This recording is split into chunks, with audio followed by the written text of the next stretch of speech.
Welcome back to Grow Joyfully. If I sound a little bit breathless in this video, it's because I am. I know that I have too many things planted. Take a look out there, all through here. Last year was the first year we extended the garden this big, and I'm sure you can probably figure out why. Because of the supply chain difficulties. My husband planted potatoes here, and they're really growing in with weeds, and I told him, you've got to stake them.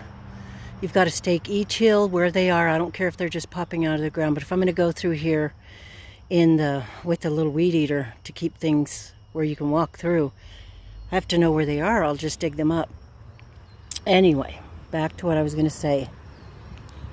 I felt it was very necessary to quickly get straw mulch out here on my tomatoes. And if the camera's shaking, I'm sorry, my hands shake after I work really hard. So, the reason I wanted to do that is because of the splash up, splash back, whatever you want to call it, from being watered. This doesn't matter if it's from a sprinkler ahead, which is not overhead, which is not ideal, or being poured on at the roots with a bucket, which is definitely more ideal. Or the best idea is the soaker hoses that only get the roots of the plants. Because here in central Idaho, I don't usually have trouble with blight or diseases like that on my tomatoes, but I have been noticing, and this just could be from the sudden heat or getting splashback. See this right here on this leaf? So I will be going through after this and taking the lower leaves off as they grow and making sure that the leaves do not touch the ground. If they touch the straw, that's not as critical, but they still shouldn't just touch anything. So the reason I put this straw on was, like I say, to keep the soil and the water and with the bacteria and pathogens that it brings splashing back on my leaves. And I wanted to show you now because it looks all nice and clean and tidy, which it will not stay that way, but that's okay. So I only got these 4 cattle panels done today. I have some out there in that part, 12 of them over there, and then I have 20 over there on the other side of the round tunnel. And let me tell you, I'm trying to work at least 6 hours a day on this, but between that and my family obligations, there's not enough time to keep up with everything. And yes, it's wearing me out. But my youngest daughter and I, and my older daughter, we are going to try to make plans for planning meals ahead, preparing a whole bunch of them, popping them in the freezer, and then we could just take them out and use them when we needed them.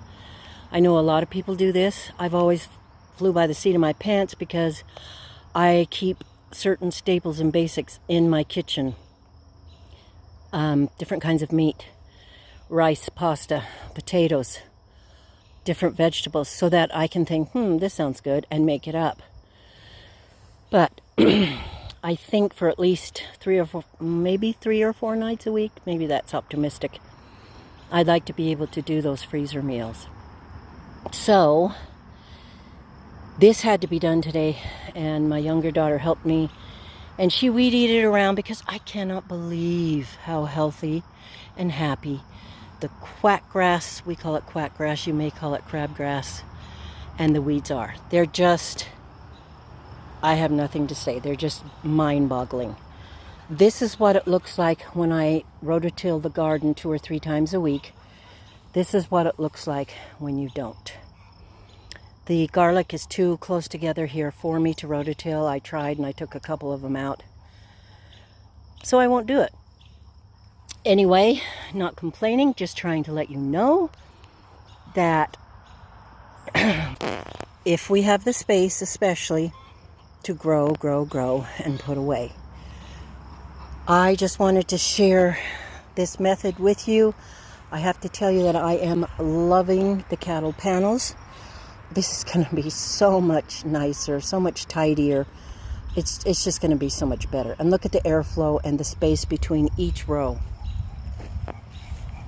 Now the tomatoes might be a little closer. Maybe next year I won't plant them as close. But because they are trimmed all the way down and all the way up, and these are indeterminate tomatoes, which will grow right up this cattle panel as I tie them in or clip them in. They won't do it on their own. They should have the airflow that they need, and if not, I'll just prune.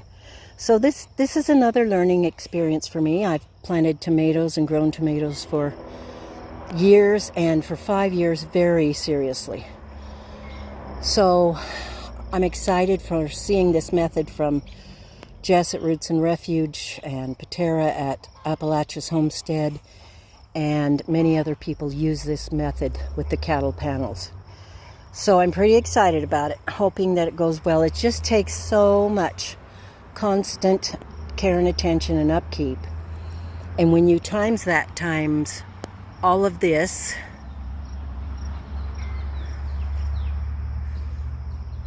the main garden over there, I don't know if you can see the swallowtail butterfly right above the fence post in that tree. So pretty. If I walk over there, I'm sure it'll fly away. Let's give it a whirl. He's still there. Can you see him? He's right above that fence post. Oh, they're so beautiful. I tell you, it's sights like that and my rose garden and different things like that that keep me going and working and suffering out in the garden. Not that I should say suffering, but it is a lot of physical work. I don't care who you are. And it's kind of hard. I'm gonna get a picture. Can you believe that? He's just hanging there, hanging out. Okay, that was a terribly big squirrel that distracted me. But you don't often see that. I have them sitting right there. So obedient and pretty. All right, thank you, Mr. Swallowtail. You're beautiful. So my garden, my rose bed over there, my rose garden, it looks so good, but it is so weedy. Oh, there he goes. Bye, baby. Bye. Oh, hi. He dive bombed me. So anyway, back to the garden. Don't beat yourself up. Don't give up. Keep working. Keep trying. It'll always be my motto. I think I'll put it on my headstone. You can still pick vegetables out of the weeds, which is true. There he is. Aren't they pretty? That's why I want to be careful with caterpillars when I see them on plants or in the ground. I need to learn so much more, well, all the way around, but about insects, so I know which caterpillars are beneficial and which aren't. So this is a bit of a ramble today, but that's okay. I've got to go get another bale of straw and tackle the other side of the greenhouse. And I just want to wish you a wonderful day and remind you to grow joyfully. We'll see you next time.